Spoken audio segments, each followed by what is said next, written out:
1974. Herbie West Trio, featuring Kevin Zerbe on guitar and voice, Gracie West on violin, and Daddy Zerbe fumbling around on the guitar, and sometimes trying to sing harmony with Kevin. Ready? Yep. 1, 2, ready, play.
And now back to 2025.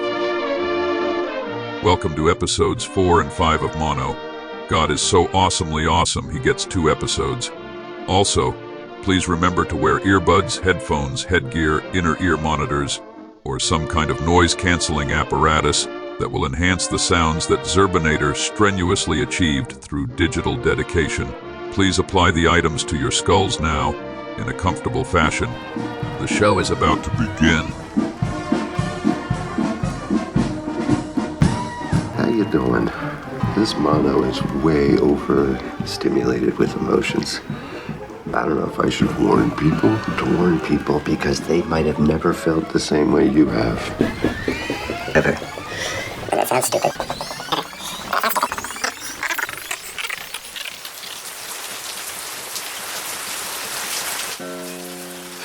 Today is a bad day, and I'm about to have therapy in about 20 minutes. And, I wish I could explain why, but I can't. So, here's a song that kind of sums it up. It sums up the sadness and the hope and all in one song for everything. Myself, everything that's connected to me, and everything that isn't. Enjoy this. It's called Human Race. Last time I cried, I saw the children's eyes, and I couldn't help them all.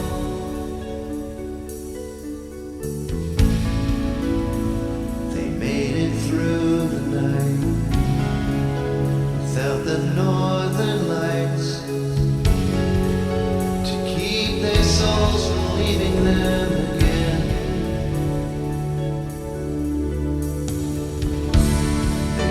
In the shelter of fallen grace,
shelter of falling grace.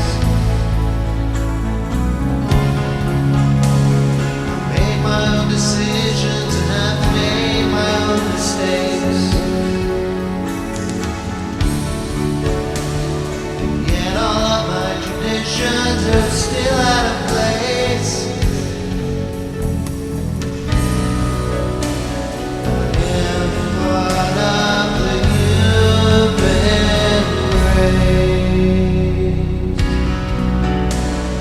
After all I've learned, after all this time, I still haven't seen the naked truth without feeling fine. But I found a place where the rain stars shine, hitting me directly in the center of my eyes. This time I've tried not to kill the morning's pride, to keep both of my hands on the wheel.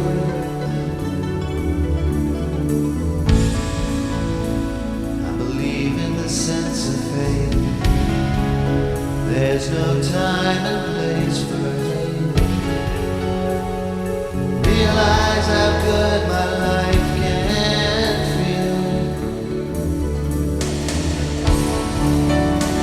To destroy all my shelters, keep all my grace,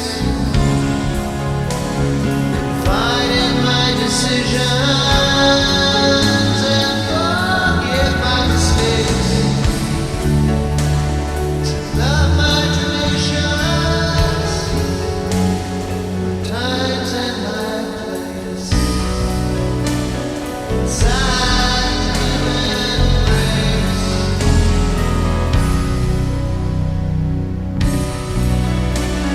Inside my human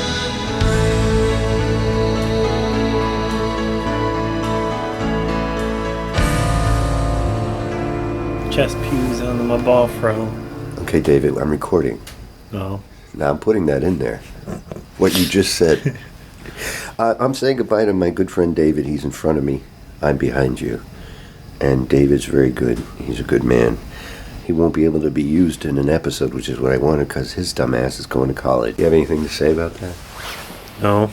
And we play incredible music together, which I'm going to play you right now. A little bit of our get-togethers. Is that okay with you? Sure. I'm going to miss you. Okay. And I'm going to miss you. Can I have a hug? No. All right. What song should I play first? Play the Carpenters. Okay.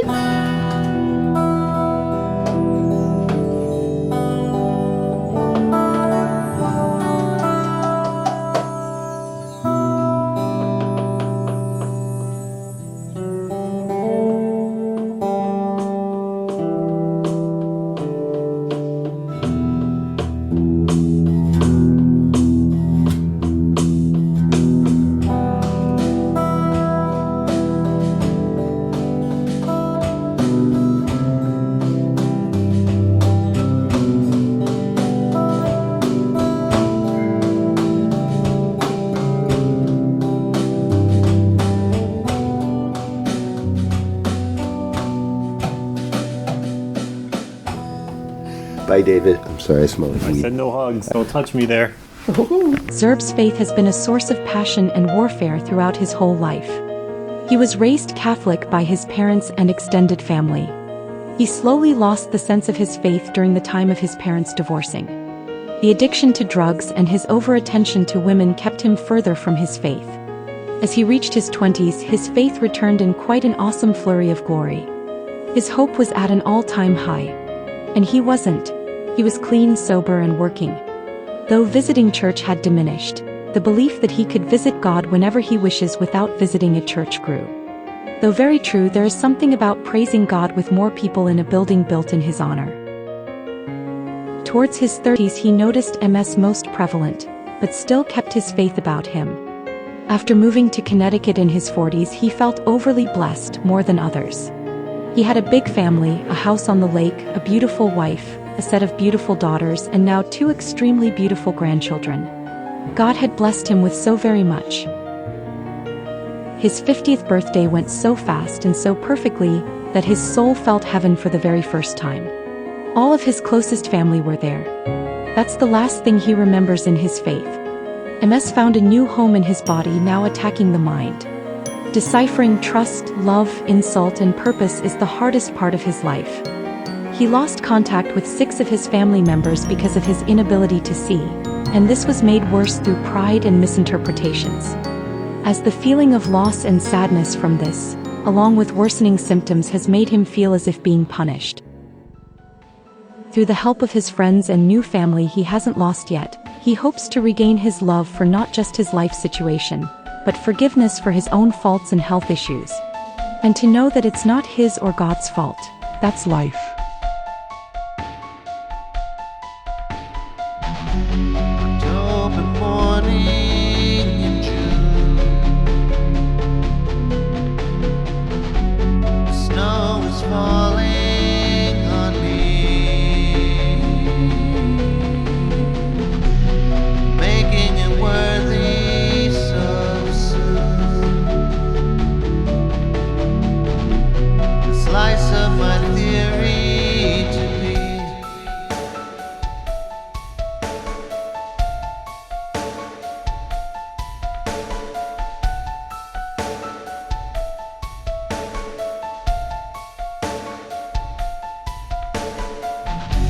The air that I breathe is all mine.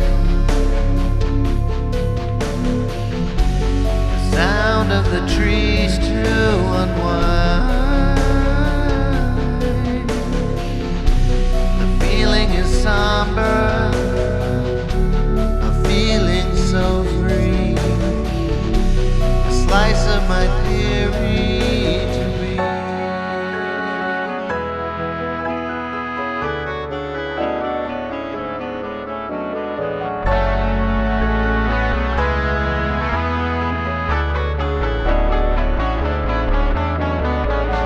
I am what I will be, mine, and what you say is today shall shine in mine and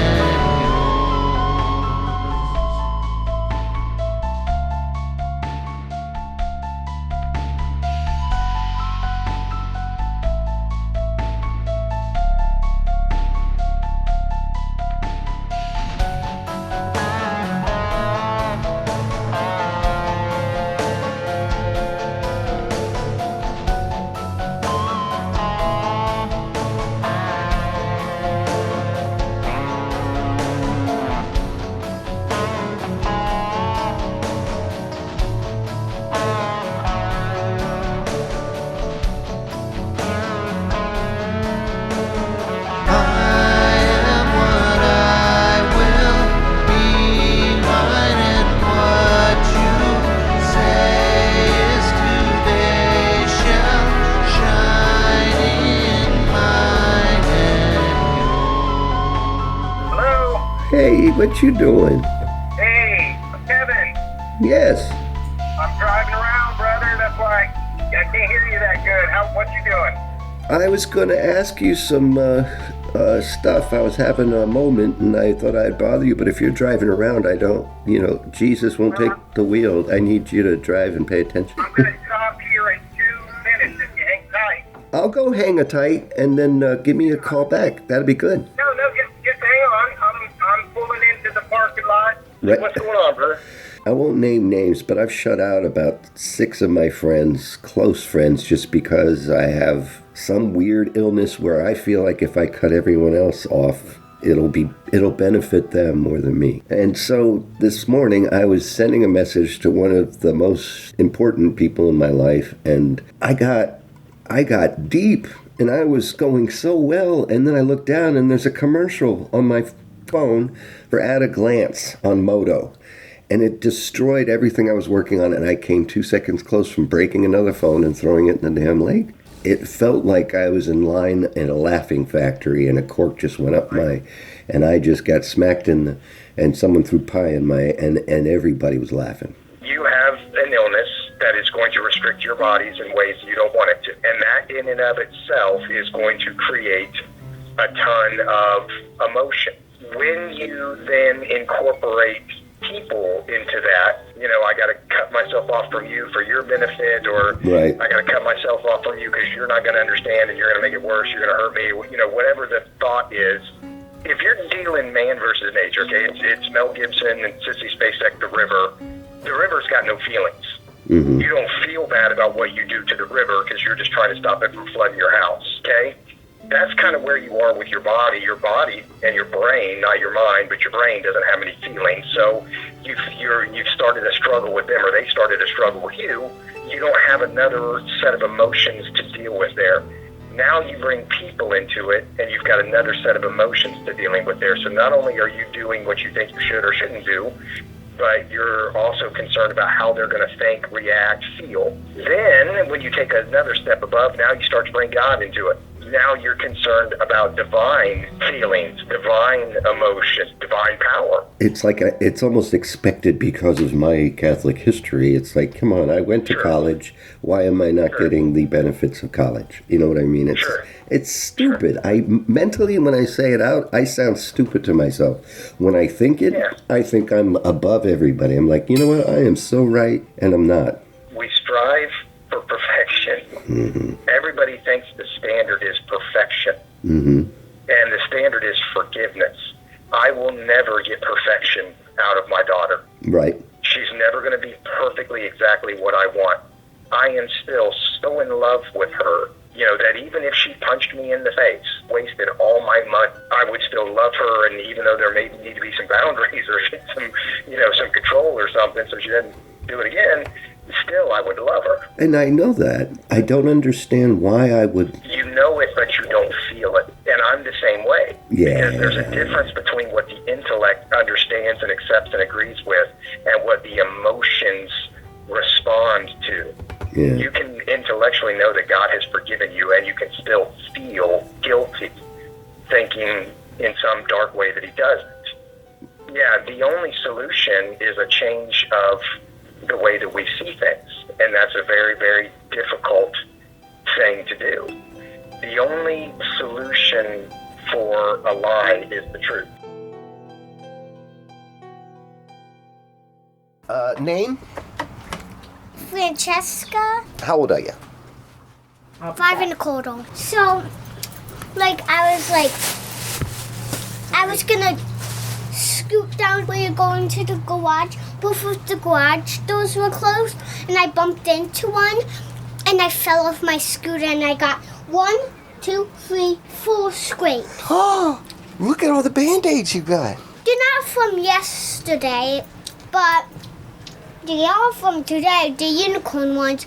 But these had 2 red Band-Aids on them, blue and white ones. Yeah. And a red and white.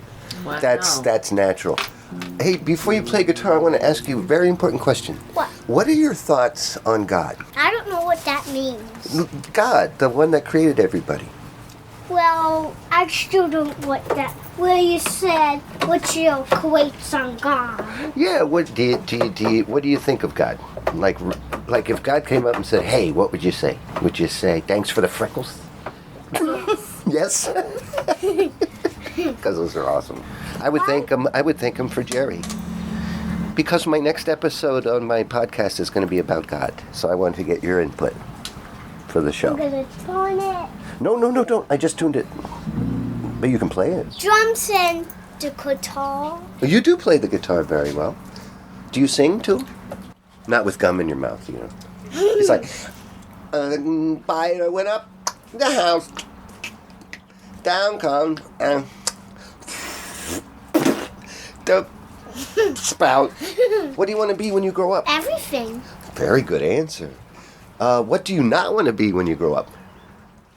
A cat. Really? Sorry, Jerry. What's your favorite thing about coming here? Jerry and Shelly and the shells I get to paint, and you and Shelly. It's like that. It's like that Shelly is named after a shell. I know. That's why. Shelly. That's one of the reasons I married her. Your favorite music and band at this present moment. If I said, "What's your favorite band?" What would you say? Taylor Swift, and my favorite dance is "Don't Let Me Down," the crazy one. Don't let me down like this. No. Is it like the thing where you go like this? No. Is it the thing where you go? No. Oh, then I don't know that dance. It's a song. Oh, I thought it was a dance that you liked. Thank you so much for your interview. Do I like it? I'm gonna see if... Okay. Doug, I have a quick question from... Why do you think Doug knows how to bake? Whoa! Don't you owe him something? Doug, we need a favor, even though we owe you something. We're recording a podcast. Hi, everyone. This is Doug McCoy from McCoy Cast. McCoy Cast. Da-na-na-da-da-na-na. McCoy Cast. And what we need is some information on baking. Go for it, Shelley. Ask the question. What's a fast and easy way to soften butter when you're making cookies? Because I forgot to take it out of the fridge early. Besides putting it in the microwave. Any answer you can give would save our lives. Yes. Thank you. Back to the show. I just got this message 7 days later. I'm so sorry. You must be dead by now of cookie starvation. Cookie deprivation is what killed you, and I allowed it to happen. I have no idea how to soften butter. My biggest suggestion would be to just buy cookies. But if that doesn't work, I would say get, I can't believe it's not butter, which I think is already softened. Or I would put butter in a saucepan and put it on a warm stove. That would be my suggestions. Guys, love you, miss you. Hope to talk to you soon. Doug McCoy coasted through high school on the letter C. Duggernaut had a C point average. Not like an air conditioner, the letter C. He thought one day he would be the next Stephen King, the writer, and not the bagman at the local Piggly Wiggly in Dayton, Ohio. The horror guy who sleeps with the lights on. Dr. Dougie's freshness then decided to try Bible college after losing his Sears warehouse job when the catalog folded. And he thought it was just because of the staples. The discovery of a photographic memory became prevalent in his freshman year, and he was a natural at preaching, not just to his own parents, but his local congregation. And then Dig Dog Diggity then got married to the wrong gal. A chick from the wrong side of the tracks. A land he'd never seen before, and neither have I or you for that matter. He then left Bible college after divorcing Chickapoo. Dougie ain't ugly, then took a year off and went to a new Bible college and then graduated summa cum laude, or, in a layman's terms, it sounds dirty. As time flew, Dougie Ben Duggo-Shalicious found a church near his mother and father in north central Ohio. Once he landed from flying through time, he met Miss Heather Lynn, a much cuter babe than the first one, which set his heart aflutter like no other. When you see, you discover the love for each other. And Heather was available from a website, eHarmony.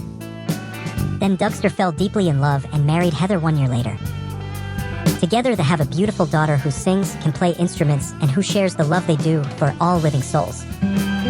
Aubrey is her name. Mike Dougie D and the Dougsters then found a ministry in California and stayed there 11 years, learning a new way to hear from God and do ministry work whilst enjoying the California sun. And now, he's back in Ohio, so let's have a chat with him.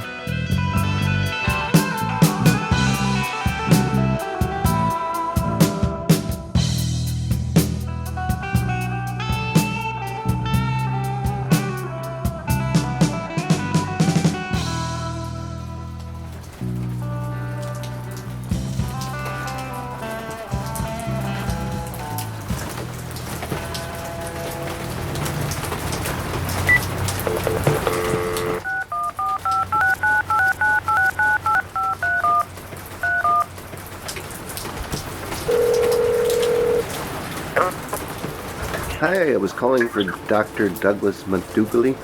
All right, brother. How are you? Hi, thank you. That sounds great. I'm all right. I'm having a very, very, very rough day. Do you know that in our in this episode, I put a lot of, and I talk like you more when I'm talking to you. I noticed. Yeah. Why am I? Well, Doug, maybe you could tell me why. I talk like you do when I talk to you. Well, that sounded more like Jerry Seinfeld than it sounded like me. Why do I sound... What's the deal with Doug McCoy? I just wanted to thank you very much for what you've done so far in my life, as if I'm leaving. And and I'm not. But thank you so much, because this show is filled with, this particular episode is filled with a lot of you. Okay. And you provided a lot of things I think you've forgotten about. Probably. And I think there's something wrong with your mouth, might be one of the best. no, that one's the most listened to, but that's not in this episode. Okay. That's the only thing that's not in it. Well, now I have to, because you said it. Yeah, now you gotta put it in. Dang it. I think there's something wrong with your mouth. All right, there it is. I'm going to give you 5 questions pertaining towards your biographo. Okay. Okay. Are you nervous?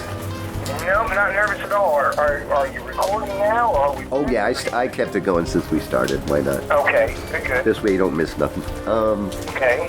So question number 5. Mr. Doug McCoy. What was life like before, let's say, 10 years old and under?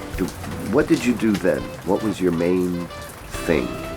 Oh, well, it's kind of hard to remember those years. Now, my mom didn't marry the guy that I call my dad, technically my stepdad, until I was about 8 or 9. Okay. I remember her being a single mom. I remember us bouncing around various low-income apartments in the Dayton area. I do remember toys like Eagle Force. I remember somehow I got the whole Eagle Force set, and it seems to me like, I don't know if anybody remembers Eagle Force. They were like G.I. Joe, but smaller and die-cast metal. Oh, yeah. I forget who made them. I don't know if it was Tyco or Hertz or something like that, but yeah, somewhere I got that. I remember, wanting to get Star Wars toys and never having seen Star Wars, and wouldn't see Star Wars until I was in high school. I remember Dragon Slayer, I remember Dark Crystal. So I was always interested in things like that. The Greatest American Hero, I remember seeing that on TV chips. Eventually Knight Rider. So I'd say, up to age 10, probably pretty passive, just, taking whatever I was given. But there were certain things that, once I was given them, I really, really liked them. Yeah, I respect that. That's good. You had quite a packed childhood, which is awesome. Yeah, I would say so. It seems that way. Cub Scouts and T-ball. I mean, there's all these little stories, bouncing around all these low-income places. Mom trying to get me into Cub Scouts, and it really not working out. Being on a T-ball team that did not win a single game and probably turned me off. Yeah, I always found the bully of whatever low-income housing we were living in, whatever complex we were in. The bully and I always eventually came to a showdown. That happened multiple times. Wow. Yeah. Well, that's something else. If you ever want to find out more about Doug and what he was like as a kid, where can he find that? Boy, I don't know anymore. I've tried to scrub. Dumb things I did when I was a kid. Yeah, that was a podcast that I used to do, wasn't it? Yeah. Or was it the book that I wrote? I can't even remember anymore. No, that was a podcast we did for about... Oh, and I still have them. Oh, that's right. So I have tried to scrub those things because my profession kind of frowned on some of the podcasting I was doing. But you still have that. I still have them all. Trying to jump trains. I remember that was one dumb thing. Going down into storm drains. Well, let's not talk about it now, because then you'll first ruin it for the listeners, and number 2, ruin your job. I didn't know that's why it got scrubbed. Yeah. I thought it was my fault. I thought I messed up and lost the feed, because when I retyped my feed, I lost a lot of shows, but then found them again and downloaded. It's not all about you, Kevin. It's not all about you. That's my next episode. No, I'm kidding. Question number 4. Well, I was going to ask about found footage podcast. What in the world happened to that? That was an awesome podcast, and then the genre died? Well, here's what happened with found. So found footage was the first podcast that I did. Now, again, that has been scrubbed, but apparently there are people who either still have episodes in their possession or I've discovered that some people have been able to find some episodes of some of my podcasts, even though I tried to scrub them. But, I think I had seen, Paranormal Activity. Of course, I saw Blair Witch when it came out because it was such a phenomenon, and I was almost done with college, and I went to go see it, and it terrified me. Paranormal Activity. My daughter had just been born, and, I was watching you and some of the other guys on our Circle podcast, and I was like, there really ought to be a podcast on found footage films. I don't think there is one.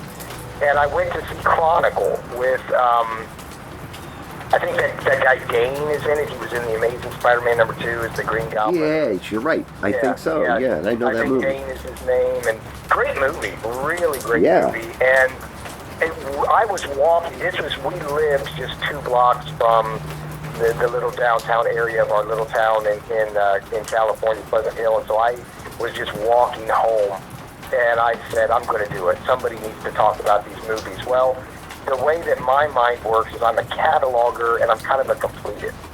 And I didn't think there were that many of these movies. I thought there's got to be 15, 20, and I'll cover them and we'll be done. So, you did the Blair Witch first. I mean, that was pretty obvious. Paranormal Activity next. I think, Paranormal Activity, I think it's 3, the one with the blonde girl. I actually have some recording of being in the theater before it starts and then coming out and talking about it. Oh, that's a good idea, too. But then I discovered that there were all these other, just really low budget and foreign, and it became clear to me that the job was never going to be done, and I just quit. All these pods that you've scrubbed, how squeaky are they now? I mean, how many did you get rid of them altogether, do you think? Well, I know that we had 100 episodes of the 80s anthologies podcast. We had them broken up into series, I think of 25 a piece or something like that, because there was a limit on how long the feed could be, if I remember correctly. Yeah.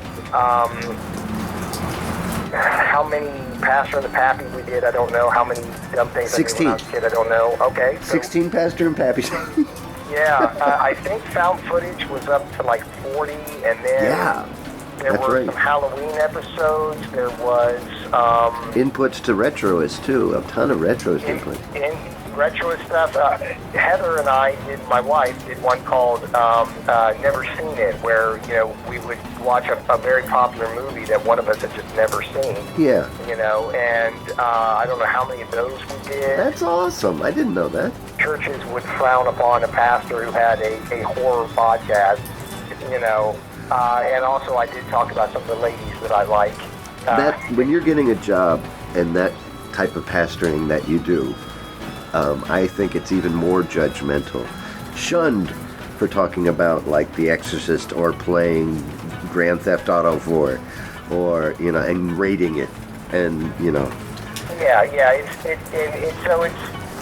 it's hard enough to be in the ministry and stay in the ministry or find a new ministry if you need to. So, unfortunately, it was best to scrub those. But they were fun times back in the time.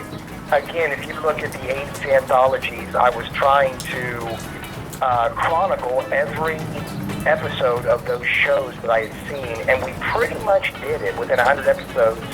I think after we were done, I rediscovered a couple that I missed. But yeah, we pretty much hit every episode of the new Twilight Zone, the new Alfred Hitchcock Presents, Tales from the Dark Side. That's awesome. I recalled, yeah. And you kept them, I hope? I did not. Oh, gosh. No, I didn't. I'm sorry. Do you know how valuable those will be when you're gone and your daughter's gone? I wonder if there's any recordings anymore. Lost media, man. Somebody out there, go find it. But it's out there, I'm sure, on something. Keep it on the down low. Pardon me, I got gas. I stopped taking Proctonics and I drank juice and I shouldn't have. Okay. Oh, there it is. Okay, I'm good. All right. The move. Your daughter was born in Ohio first, or did California? No. My daughter's a California girl. We moved in 2008. Yeah. She was born in 2011. So she is a California girl. She's a California girl. Wow, Aubrey. Yeah, we didn't think it was going to happen. She clarifies though now. She says she's in Ohio when we She is, met okay. in, More time in Ohio than she's had in California, right? more formative time, maybe. I mean, you know, she was a baby, a toddler, a grade school kid for most of that California time. Yeah. She has become a teenager here in Ohio, and boy, has she become a teenager. Is she at the age where she's telling you what to do? Oh my goodness, yeah. You know, I knock on her bedroom door and I hear, what? Yeah. And I say, hey, no, that it's, yes, Daddy. Hey, I get that from my wife. What do you think does that? Do you think maybe you scared them? No, I just think it's general irritation. That's what I thought too, and I didn't. Yeah. Didn't she sing the Christmas song for me? Oh, she did. Yeah, I believe she sang some. It was Last Christmas. She sang Last Christmas. The Wham song? Yeah. Really? You remember for the podcast? She sang it for the podcast. Yeah. And I put music behind it. I remember how easy because she sang in tune. Now she's singing wicked songs as far as I can tell, but she actually last night she started singing. Yeah. And I was like, dang, this girl could make me some money. She's got a voice. I've heard it. She does. Ever think about going back into podcasting? Well, yeah, you know, it's something that you think about. I mean, some people do it, they do it really well. I love you, Doug. Thank you so much for taking your time to make ours better than it was a second ago. I'm going to ask you a big favor. Hey, Doug, can you bless my mono podcast with a short prayer? I certainly will. Okay. Heavenly Father, I'm so thankful for Kevin and his heart and what he's trying to do with this podcast, and I do pray that you will bless it to be an encouragement to people who need encouragement, who may be struggling, who may be feeling depressed. I pray that this podcast will lift them up and give them a smile, give them hope for the future, be a light that they can march toward, or at least a little sign along the way. Bless my brother as he does this work and everybody who listens. In Jesus' name, amen. Thank you so much for the attention to the listeners as well. You are welcome, brother. It's Thank you, great to Doug. talk with you. I love you. Every day's a new way to make the best of that.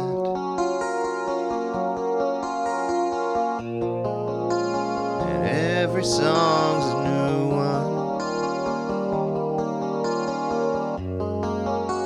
to hear just where you're at.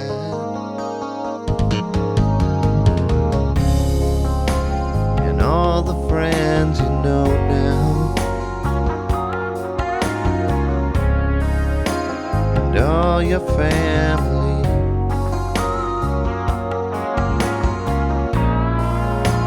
and all the pets you own now, will notice thankfully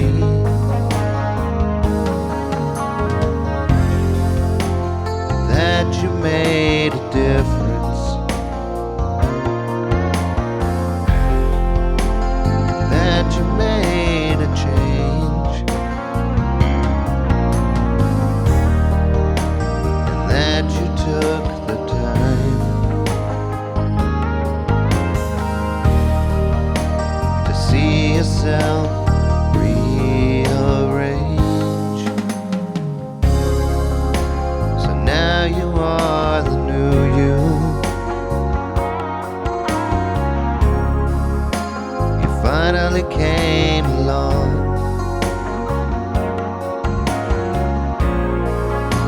For someone who was no one, all inside a song.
that you made a difference,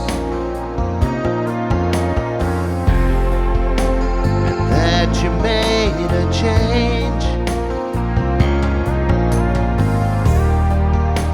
and that you took the time to see yourself rearrange. And every day's a new way to make the best of that.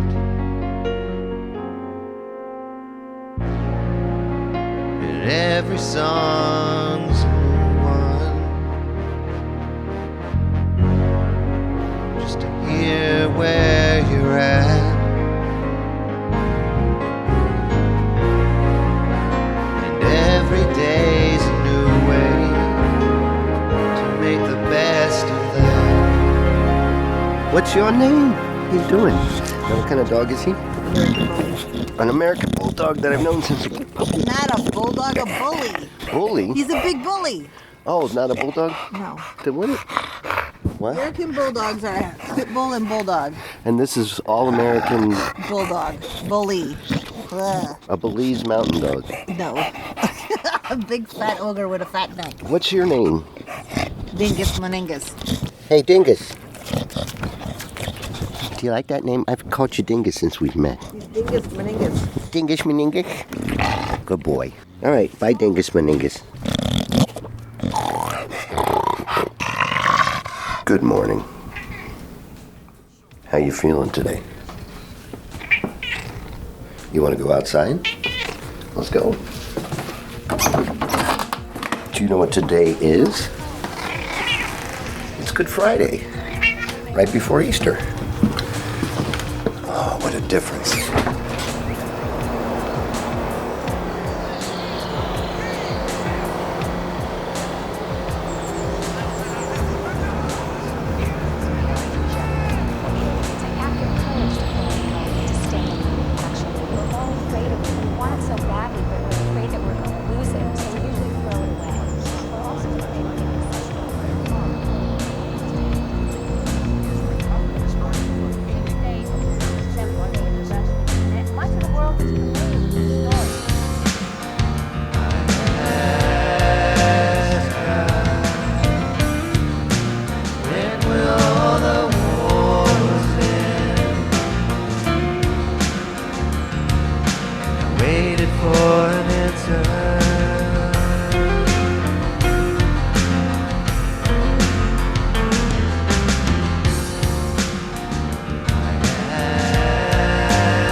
Through the help of his friends and new family he hasn't lost yet, he hopes to regain his love for not just his life situation, but forgiveness for his own faults and health issues.